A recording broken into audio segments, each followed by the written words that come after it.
बिस्मिल्लाहिर्रहमानिर्रहीम, अस्सलाम वालेकुम जी। क्या हाल है आप सबके? उम्मीद है आप सब खैरियत से होंगे। मैं हूं आपके साथ कलीम अहमद आज़ाद और आज़ाद स्पोर्ट शो का एक और बहुत ज़बरदस्त कंटिन्यूएशन एक इंटरव्यू लेके आ रहे हैं। हमारे साथ हैं हमारी लेजेंड, हमारी इंटरनेशनल हॉकी की प्लेयर सामिया अब्बास। सामिया, क्या हाल है आपका? खैरियत से? अल्हम्दुलिल्लाह जी। नाज़रीन, पिछले सेशन में हमने सामिया से काफ़ी सारी बातें की, पूछी। इस सेशन में हम पूछेंगे जो सामिया की नेक्स्ट जर्नी है उसके बारे में, और इनकी ज़ुबानी इनकी कहानी सुनेंगे और आपको सुनाएंगे और फिर इनसे टिप्स भी लेंगे। जी सामिया, आपने बताया लास्ट एपिसोड में आप वाइंड अप करके आ गई जी, उसके बाद क्या हुआ? वाइंड अप करके आई मैं अपने एक डिसऑर्डर की वजह से, और मुझे सडनली छोड़ना पड़ा हॉकी खेलने को।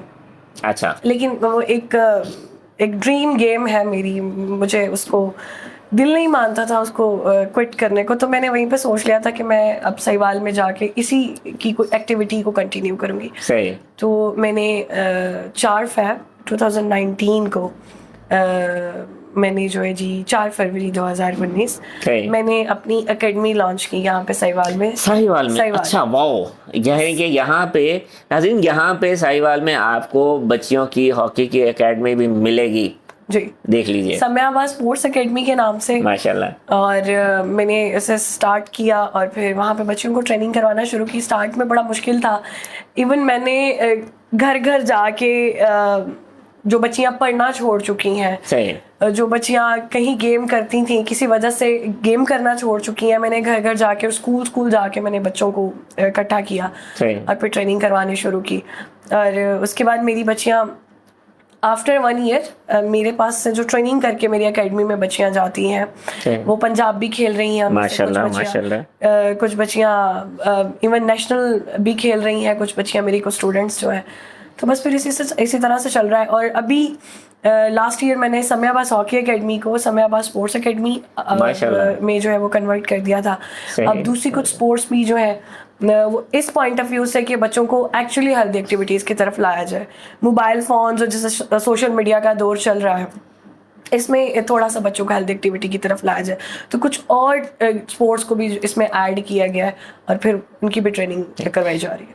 लेकिन नाज़रीन, स्पोर्ट्समैन ऑलवेज स्पोर्ट्समैन, ये याद रखिए। ऐसा नहीं है कि अगर आप हॉकी खेल रहे हैं तो आप हॉकी के ही प्लेयर हैं, आप और कोई गेम नहीं खेल सकते। स्पोर्ट्समैन सब कुछ खेल सकता है। और ये एक बड़ी अच्छी बात है कि देखें, ये एक एनवायरनमेंट होता है। सामिया ने ये एकेडमी बनाई, यहाँ पे एनवायरनमेंट बनाया, यहाँ पे अब माशाल्लाह बच्चियाँ आ रही हैं, तो लाजमी नहीं कि इनके पास आके हॉकी ही सीखेंगी।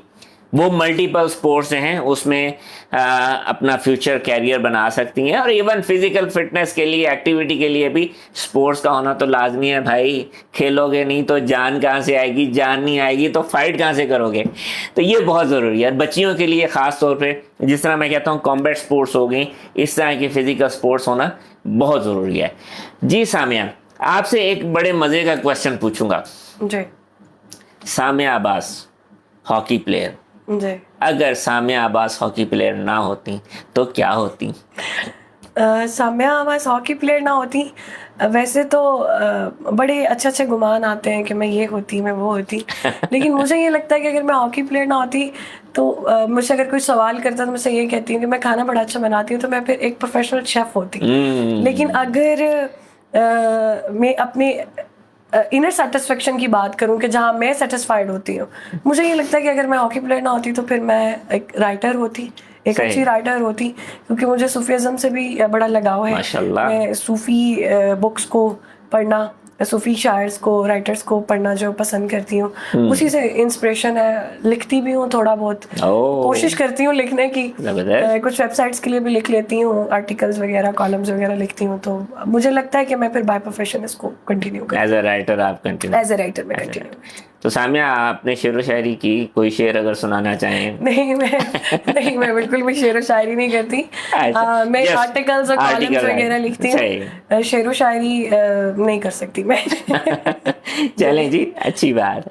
चलें, ये माशाल्लाह एक सफ़र आपका लाइफ का, आपने इंटरनेशनली खेला, और ये एक बड़े एजाज़ की बात होती है। मेरा जो लास्ट एपिसोड थी, जो पाकिस्तान और इंडिया का मैच था, और उस पे मैंने थोड़ा सा सजेशंस दिए थे। तो देखें, ये एक बड़े एजाज़ की बात है एक इंसान के लिए कि अपने मुल्क का परचम अपने सीने से लगा के, अपने कंधे पे सजा के, अपने आप को, अपना नेशन को रिप्रेजेंट करे। आगे जो भी होता है, हार जीत गेम का हिस्सा है। एक जीतता है, दूसरा सीखता है। मेरे नज़दीक कोई हारता नहीं है। तो ये एक अच्छी बात है, बड़ी बात। जी सामिया, माशाल्लाह आप एकेडमी चला रही हैं, बच्चों को आप ट्रेन कर रही हैं जी। बहुत अच्छी बात है। लाइफ में कोई रिग्रेट, अगर ऐसा ना होता, वो ना हुआ होता तो वो हो जाता, वो ना होता तो वो हो जाता? जैसे कि मैंने आपको बताया कि मैंने बहुत जल्दी अपना करियर जो है इसको स्टॉप कर दिया, मैंने खेलना छोड़ दिया। मैं अल्लाह ताला का जो मेरे पे करम है, मैं उससे बिल्कुल भी मायूस नहीं हूँ, अल्हम्दुलिल्लाह। लेकिन जिस तरह से मैं चलती फिरती सबको नज़र आती हूँ, कोई आइडिया भी नहीं कर सकता कि मैं इतने बड़े डिसऑर्डर को फेस कर रही हूँ। बेसिकली मैं बाय बर्थ मेरी जो बैकबोन है, रीढ़ की हड्डी, जो L5S1 मेरा मोरा है, वो बाय बर्थ जनरेट नहीं है। और सबसे उसमें जो मज़े की बात है, मैं तो उसको मज़े की बात कहती हूँ कि जैसे एक प्रोसीजर होता है बिफोर बर्थ बच्चे का, मेरे उस जो वो प्रोसेस था उसमें ऐसा था कि वहाँ पे एक सिस्ट ग्रो कर रहा था। अच्छा। मोहरे के दरमियान में, जिसको हम आम जुबान में रसौली कह सकते हैं, लाइपोमा कह सकते हैं। मैं जब पैदा हुई हूँ तो मैं उस लाइपोमा के साथ ही पैदा हुई हूँ। तो उसको डायग्नोज तो हो गया था when I was just 7 to 8 days old ना। वो डायग्नोज हो गया था, लेकिन उसकी सर्जरी नहीं की जा सकती थी। बहुत छोटी थी। बहुत छोटी थी मैं, मतलब इतना छोटा बच्चा उन्होंने कहा नहीं सर्वाइव कर सकेगा। तो फिर 7.5 year की थी मैं जब मेरी फर्स्ट सर्जरी की गई है। तो बहुत मेजर सर्जरी मेरी उस वक्त में भी की गई। उसके बाद खैर अल्लाह का करम से मैंने उसको कंटिन्यू कर दिया। लेकिन मेरे छोड़ने के पीछे भी रीज़न ये था कि अब क्योंकि मेरी फिजिकल जो कंडीशन थी वो मुझे अलाउ नहीं कर रही थी, क्योंकि हमें 8-8 घंटा प्रैक्टिस करनी होती थी। और उसके बाद ही जब ये प्रॉपरली डॉक्टर्स ने मुझे डायग्नोज कर दिया कि नहीं, आफ्टर सर्जरी एक्चुअली हुआ ये कि ये एक रेगुलर पेन से दोबारा से काम स्टार्ट हुआ। पेन तो मुझे रहा ही है, मतलब ये फॉर द टाइम बिंग नहीं था। ये मैं इसको फेस करते हुए ही आ रही हूँ इस प्रॉब्लम को। लेकिन जब 2018 में ये ज़्यादा स्वेयर कंडीशन हो गई इसकी, फिर मुझे हॉकी को क्विट करना पड़ा। फिर भी मैंने इस पेन को बेयर किया, साथ साथ ट्रीटमेंट, मतलब वही वाली बात, इंजेक्शन लगा लिया, पेन किलर लगा लिया और निकल पड़े। लास्ट टाइम में मैं कुछ मैचेस भी इसी तरह ही खेलती थी, पेन किलर ले लिया, पेन किलर खा लिया, स्प्रे करवा लिया और जाके मैच खेल लिया। मेरा ये कंडीशन रही थी। लेकिन ये कि उसके बाद फिर ज़्यादा क्रिटिकल कंडीशन हो गई। उसके बाद मेरे ट्रीटमेंट्स भी चलते रहे, अभी तक स्टिल चल रहे हैं। और अभी जो करंट कंडीशन ये है कि मेरे जो हराम मग्स के रूट्स हैं उसके ऊपर लाइपोमा का कोई एक पीस है। लाइपोमा का कोई पीस रह गया है, व्हाटएवर, मुझे नहीं पता, या वो दोबारा से ग्रो किया है। उसके जो नर्व्स हैं, जहाँ से मेरे हराम मग्स के जो नर्व्स निकलते हैं, उसके ऊपर लाइपोमा ग्रो कर गया है। अच्छा। और उसकी वजह से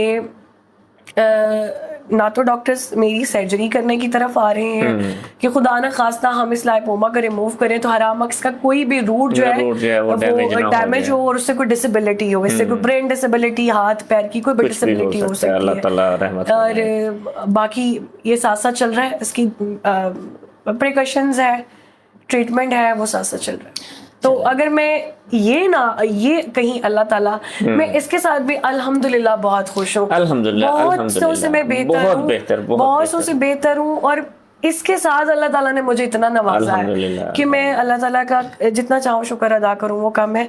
अगर ये ना होता तो शायद मेरा प्लेइंग करियर स्टॉप ना होता, तो आज मैं इंटरनेशनली कहीं पे एग्जिस्ट कर रही होती। और आज भी अल्हम्दुलिल्लाह मैं खुश हूँ, लेकिन तब शायद कुछ और कर सकती, कुछ और गोल्स थे मेरे, मैं उनको पूरा कर सकती। बस यही रिग्रेट। जी सामिया, आपके साथ एक चीज़ शेयर करूँगा। अल्लाह ताला आपको सेहत कामला अजला अता फरमाए। और आप तो, मुझे इस बात का इल्म नहीं था, मुझे इस चीज़ का आपने एक दो दफ़ा जिक्र किया था मेरे से कि मेरी तबीयत ख़राब है, पेन है कमर में ज़्यादा, लेकिन इतना डिटेल में डिस्कस नहीं हुआ था। लेकिन ये आपने आज बताया तो मैं सोचता हूँ कि देखिए ये कितनी बड़ी कमिटमेंट है अपने खेल से, अपने स्पोर्ट से। अल्लाह ताला ने आपको इतनी हिम्मत दी, इतनी फिजिकल एबिलिटी दी कि उसके साथ आप इस लेवल तक आई, आपने खेला, रिप्रेजेंट किया। बाकी जो चीज़ आपने बताई, मैं आपके साथ एक बात शेयर करना चाहूँगा।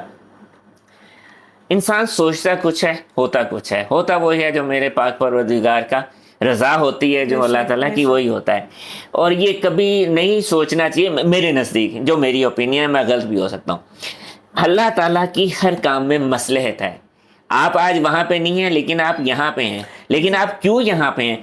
अल्लाह ताला ने आपसे कोई बड़ा काम लेना है। आप सोचिए आपके साथ कितनी प्लेयर्स हैं यहाँ पे जो इंटरनेशनल प्लेयर या नेशनल प्लेयर या इवन खेलती होंगी, लेकिन आज सामिया अब्बास का स्पोर्ट्स कम्प्लेक्स है और किसी ने नहीं किया। आप इसको इस तनाजुर में भी ले सकती हैं कि आपकी इस डेडिकेशन के साथ इस गेम में, स्पोर्ट्स में आना, हमारे आने वाली, आप हो सकता है कितनी सामिया अब्बास तैयार करें अपनी एकेडमी से, इंशाल्लाह। मेरा इनिशिएटिव भी यही है। तो अल्लाह ताला आपको ऐसे ही हिम्मत दिए रखे, ताकत दिए रखे, और आपके लिए बहुत ज़्यादा दुआगो हैं। और प्लेयर जो होता है, स्पोर्ट्समैन, वो कभी हार नहीं मानता, इंशाल्लाह। ये चले, ये तो ज़िंदगी के साथ ये चीज़ें चलती रहती हैं। सामिया, बहुत मज़ा आया आपके साथ बात करते हुए। आपने काफ़ी सारी चीज़ें, अपनी लाइफ की एक जर्नी आपने शेयर की, और मुझे बड़ा अच्छा लगा कि हमारे खेल और खिलाड़ी इतने कमिटेड हो के अपने कैरियर के साथ चलते हैं। आपने एक लाइफ गुजारी स्पोर्ट्स में जी, और आप बहुत सारे तजुर्बात से गुजरी जी, कुछ मुश्किलात भी काफ़ी फेस की होंगी डेफिनेटली, जो सिस्टम है हम भी जानते हैं। आप आने वाली बच्चियों को क्या सजेस्ट करना चाहेंगी? और इन शॉर्ट मैं चाहूँगा छोटा सा एक प्रोसीजर, हमारी बहुत सारी बच्चियों को इवन पता ही नहीं है, क्योंकि ये जो स्पोर्ट्स है ये स्कूल से चलती है, फिर आई थिंक क्लब लेवल पे, फिर डिस्ट्रिक्ट पे, फिर सूबाई लेवल पे। इसमें मैं चाहूँगा अगर आप थोड़ा सा एक बच्चियों को मैसेज दें जो सीरियसली स्पोर्ट्स को एज अ कैरियर लेके आना चाहती हैं, तो इनको किन स्टेप्स को फॉलो करना चाहिए। तो ये आपकी तरफ से एक बड़ी रहनुमाई भी होगी और सदका जारिया भी है, क्योंकि आपको आपके वालिदैन ने सपोर्ट किया, प्रमोट किया। हर बच्ची के वालिदैन उस तरह सपोर्ट नहीं कर पाते या नहीं कर सकते, तो बच्चियों के दिल में ये होता भी है कि अगर हमें थोड़ी सी, तो ये एक आपकी तरफ से ये भी एक कंट्रीब्यूशन होगा कि उनको एक गाइडेंस मिल जाएगी कि वो किस तरह से आगे बढ़ें, और सजेशन हमारे सिस्टम को मजीद स्ट्रेंथन करने के लिए, हमारी बच्चियों के लिए। तो इसको हम क्या आप कहना चाहेंगे? पहले तो मैं सजेशन की तरफ आ जाती हूँ। मुझे भी बहुत सारे जो है ना इश्यूज का सामना करना पड़ता है अभी तक भी। सही। बीइंग ए फीमेल, जी जी, एक पहाड़ जैसा जो है आपके सामने कोई ना कोई चीज़, एक पहाड़ जैसी कोई चीज़ खड़ी रहती है जी। जिस तरह का माहौल है इसमें नेगेटिव लोग भी हैं, पॉजिटिव लोग भी हैं, हर तरह के बंदे से आपका मेल जोल होता है। स्पेशली स्पोर्ट्स की जो फील्ड है, मेरी एक सजेशन समझ ली जाए, या मेरी एक हम्बल रिक्वेस्ट समझ ली जाए जी, कि हमारी जो फीमेल स्पोर्ट्स है, मैं ये नहीं कहती कि मुश्किलात का सामना लड़कों को नहीं है स्पोर्ट्स में, सभी को है। एज कंपेयर्ड लड़कियों को थोड़ा ज्यादा है, लेकिन ये है कि लड़के भी बहुत सारे प्रॉब्लम्स फेस कर रहे हैं, हर तरह के प्रॉब्लम्स, अगर मैं ये कहूँ कि सिर्फ लड़कियां ही हरासमेंट का सामना करती हैं स्पोर्ट्स की फील्ड में, तो ऐसा नहीं है, लड़के भी हरासमेंट का सामना करते हैं जी। लेकिन ये है कि हमारे जो भी करता धरता स्पोर्ट्स के हैं, मैं किसी का नाम भी नहीं यहाँ ले सकती, ना ही लेना चाहती, थोड़ा सा ख्याल करें। ऐसे लोग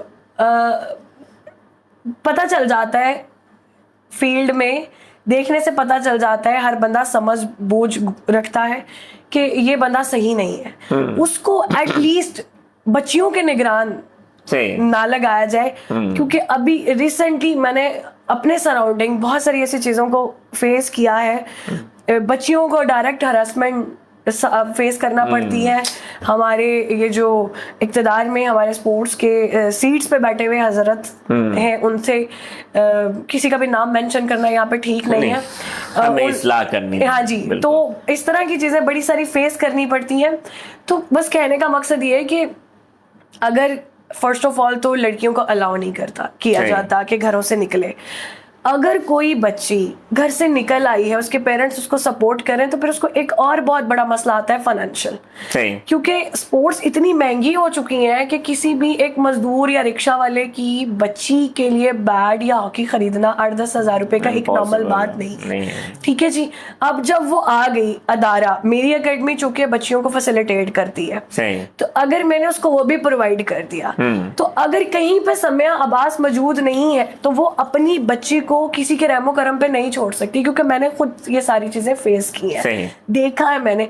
तो मेरा तो कभी भी दिल नहीं मानता कि मेरी बच्ची किसी भी बंदे के साथ मेरे अलावा जाके कोई टूर्नामेंट खेला। सही, तो एक रिस्पॉन्सिबिलिटी होती है, बहुत बड़ी रिस्पॉन्सिबिलिटी है। और दूसरा, किसी पर ट्रस्ट भी नहीं किया जा सकता जो हालात चल रहे। तो मैं सिर्फ ये चाहती हूँ कि लड़कियों के लिए इसको थोड़ा सा शफाफ किया जाए, जांच पड़ताल की जाए। वो लोग जो बच्चियों के लिए, देखे ना जी, किसी की बच्चियां हैं, आपकी भी बच्चियां, अपनी भी बच्चियां आपकी घर पे। तो जिस तरह से आप ये समझते हैं कि हमारी बच्चियां घर में महफूज रहें, इसी तरह वो आपके कंट्री को रिप्रेजेंट करने के लिए जिस सीट पे आप डायरेक्टरेट से लाखों तनख्वाह लेके बैठे हैं, वो ये बच्चियां ही परफॉर्म कर रही हैं, तो आप उसकी रिपोर्ट बना के तो काबिल हैं। आप उसके जो हैं रिगार्ड्स आपको जा रहे हैं, उसके जितने भी सारी चीजें हैं वो आप तमगे आप सर पे चढ़ा रहे हैं। बात वहीं पे आ जाती है, मैं सलाह कर रही हूँ। तो बच्चियों को थोड़ा सा प्रोटेक्शन दिया जाए ऐसे लोगों से। सेकेंड, बच्चियों के लिए ये है कि इसका यही प्रोसीजर है, आप अपने स्कूल्स कॉलेजेस से प्रमोट हों। बल्कि अभी मैं हर साल ये जो है प्रोग्राम कंडक्ट करती हूँ स्कूल्स एंड कॉलेजेस के इश्तराक के साथ। हम टैलेंट एंड प्रोग्राम करते हैं सालाना, मैं करती हूँ, मेरी एकेडमी करती है। हॉकी के लिए करते थे, अब सब स्पोर्ट्स के लिए करेंगे टैलेंट एंड प्रोग्राम। अभी 2 months बिफोर भी मैं करके हटी हूँ माशाल्लाह। अभी हम उसमें हम कैटेगरीज रख लेते हैं, प्राइमरी, हायर सेकेंडरी स्कूल्स को विजिट करते हैं, फिर कॉलेजेस को विजिट करते हैं, फिर उन स्कूल्स और कॉलेजेस में जाके हम एक ट्रायल कंडक्ट कर लेते हैं। वहां से हम सिलेक्टिवली बच्चे जो इंटरेस्टेड होते हैं उनको निकाल लेते हैं, निकाल के फिर उनको उनके पेरेंट्स से परमिशन लेके उनको फिर उनको ग्रूम किया जाता है। वो किसी भी स्पोर्ट्स में मेरी जो फर्स्ट प्रायोरिटी है वो हॉकी है, मैं उसी के लिए करती हूँ। बहुत सारे ऐसे बच्चे होते हैं जो आ जाते हैं, लेकिन फिर कुछ पेरेंट्स के इश्यूज, को फाइनेंशियल इश्यूज, क्योंकि बहुत सारे, क्योंकि मेरे अपने भी जो जितनी चादर है उसको देख के पैर फैलाना है। हमें कुछ सहीवाल इस सिटी से लोकली बहुत कोई मुखय्यर हजरात जो हैं, बहुत बड़े बड़े दिल नहीं है उनके कि वो हमारी बच्चियों को स्पॉन्सर करें एक अच्छी एक्टिविटी के लिए ना, स्पोर्ट्स एक्टिविटी के लिए। तो फिर जितना मैं इसको खुद से करती हूँ, खुद से करती हूँ। और कुछ लोग हैं मेरे साथ जुड़े हुए, उनमें मैं नाम ले दूं अगर मुनासिब लगे। मेरे साथ अभी रिसेंटली कुछ अर्सा पहले भी सेंटर में उन्होंने उसको स्टॉप कर दिया था। सुहेल जमीन सारी साहब हैं, खादम डेरीज वाले, वो मेरे साथ अभी पिछले 4-5 महीने से अटैच है। बहुत ज्यादा कोई बंदा स्पॉन्सर नहीं करा तो एक बच्ची को वो स्पॉन्सर कर देते हैं कि इसका ये जो जी ट्रैक सूट या इसकी डाइट का मैं अफोर्ड कर रहा हूँ, वो कर रहे हैं। बशारत साहब हैं अजीज टेंडरी वाले, लेदर जैकेट वाले, वो अरसा करीब 4 साल से डे फर्स्ट से जिस दिन मैंने अपनी एकेडमी की लॉन्चिंग की थी, वो उस दिन से माशाल्लाह उनका एक जो है वो लमसम उन्होंने एक बच्ची का किया हुआ है, जितना भी वो उसको मैनेज मैनेज करते हैं। फिर पीर एहसानुल्लाह कदरीस मेरे अंकल हैं, वो माशाल्लाह चौधरी अशरफ वलातिया के नाम से फेमस हैं वो भी मेरे अंकल हैं। वो गाय बगाए मुझे सपोर्ट करते हैं। और सबसे ज़्यादा जो मुझे सपोर्ट रही है वो मेरे अंकल हैं अशरफ वलातिया, चौधरी अशरफ, उनकी तरफ से बहुत ज़्यादा सपोर्ट रही है। मैं जहाँ पे कहते हैं ना पंजाबी में थुड़ रही होती थी कि अब शॉर्ट के अब ये इतनी बच्चियां लेके जानी है, नहीं हो पा रहा, तो फिर मैं कॉल करती हूँ अंकल जितना, उन्होंने कहना बेटे ठीक है ओके। फिर वो टिकट्स करा के दे रही है और वो उन पे डिपेंड है। बहुत बड़ी उन्होंने मुझे बड़ा कहा। और ये गिने चुने से बस यही कुछ 4 लोग हैं मेरे पास, और इनको भी मैं तंग नहीं करती। ओकेजनली मैं इनसे करती हूँ, तो कोई बहुत ज़्यादा स्पॉन्सर नहीं है। अब चूँकि मैं मौजूद हूँ तो बच्चियों को सिर्फ अपने घर से इजाज़त लेके मेरे पास आना है, बाकी सारी ट्रेनिंग करा के और उनको सेफ तरीके से टूर्नामेंट्स के लिए लेके जाना और लेके आना, वो सारी मेरी रिस्पॉन्सिबिलिटी है। माशाल्लाह माशाल्लाह। देखिए नाज़रीन, ये कितनी बड़ी बात है, सामिया ने नाम लिया। मैं भी पर्सनली एज अ स्पोर्ट्समैन ऐसे दोस्तों का, भाइयों का शुक्रगुजार होऊंगा। देखिए वो आगे आए, आपका एक स्टेप आगे आना किसी बच्चे के कैरियर में कितना जो है ना तब्दीली ला सकता है, ये बहुत बड़ी बात है। अल्लाह ताला सभी मुखय्यर हजरात को ऐसा दिल दे कि वो आगे बढ़े। ये हमारे बच्चे हैं, ये हमारा फ्यूचर है, इस पे इन्वेस्ट करें।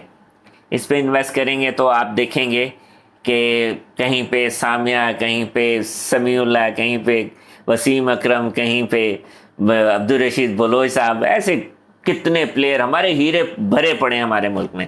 लेकिन अनफॉर्चुनेटली स्पोर्ट ना होने की वजह से वो उस तरह आगे नहीं आ पाते। लेकिन हम अल्लाह ताला से पुर उम्मीद हैं कि इंशाल्लाह, वो कहते हैं ना पैवस्तर शजर से उम्मीद बहार रख, तो हम उम्मीद लगाए हुए हैं। अल्लाह ताला की ज़ात बड़ी मुसब्बिबुल असबाब है और बेहतरी की जो उम्मीद है वो हमेशा रहती है और आगे बढ़ता रहता है।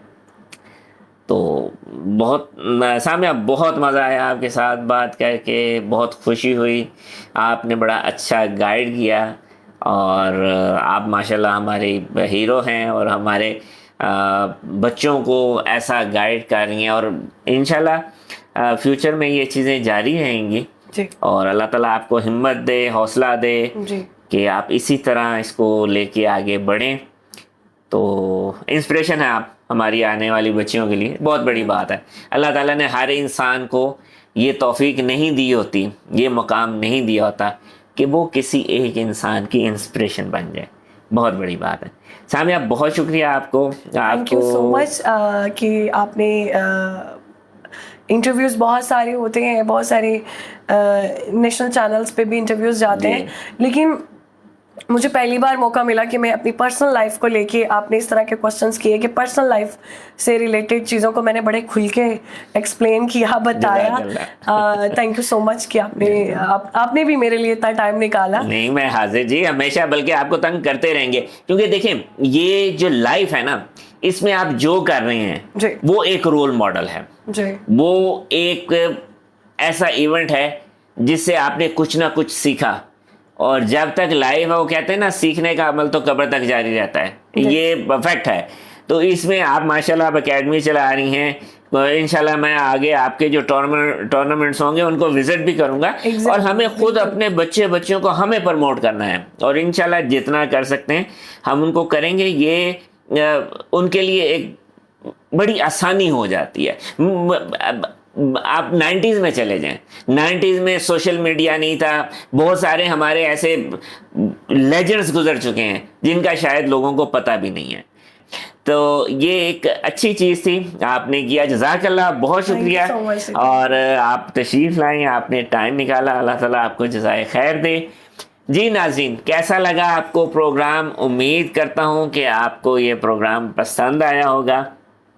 हमारी लेजेंड, हमारी स्पोर्ट्स स्टार सामिया अब्बास हमारे साथ थी और इसी तरह उन्होंने अपनी ज़िंदगी के जो सारे नशेब व फराज थे वो डिस्कस की है। और ये करने का मकसद ये है कि आप लोगों को पता चले कि एक स्पोर्ट्समैन की लाइफ क्या है। आपके सामने एक हंसता खेलता हुआ इंसान आ रहा है, लेकिन आपको ये नहीं पता कि उस हंसी के पीछे जो उसने स्ट्रगल काटी है वो एक बहुत बड़ा जो है वो उसकी सेक्रीफाइसेस होती हैं। तो उम्मीद करते हैं आपको ये प्रोग्राम पसंद आया होगा। सामिया, अगेन बहुत शुक्रिया आपका, जज़ाकल्लाह। Thank you so much. मैं हूं आपके साथ कलीम अहमद आज़ाद, आज़ाद स्पोर्ट शो में, और आपसे गुजारिश है लाइक कीजिए, सब्सक्राइब कीजिए और अपनी राय दीजिए ताकि आपकी राय से मैं इसको मज़ीद बेहतर कर सकूं। जज़ाकल्लाह। अस्सलाम वालेकुम।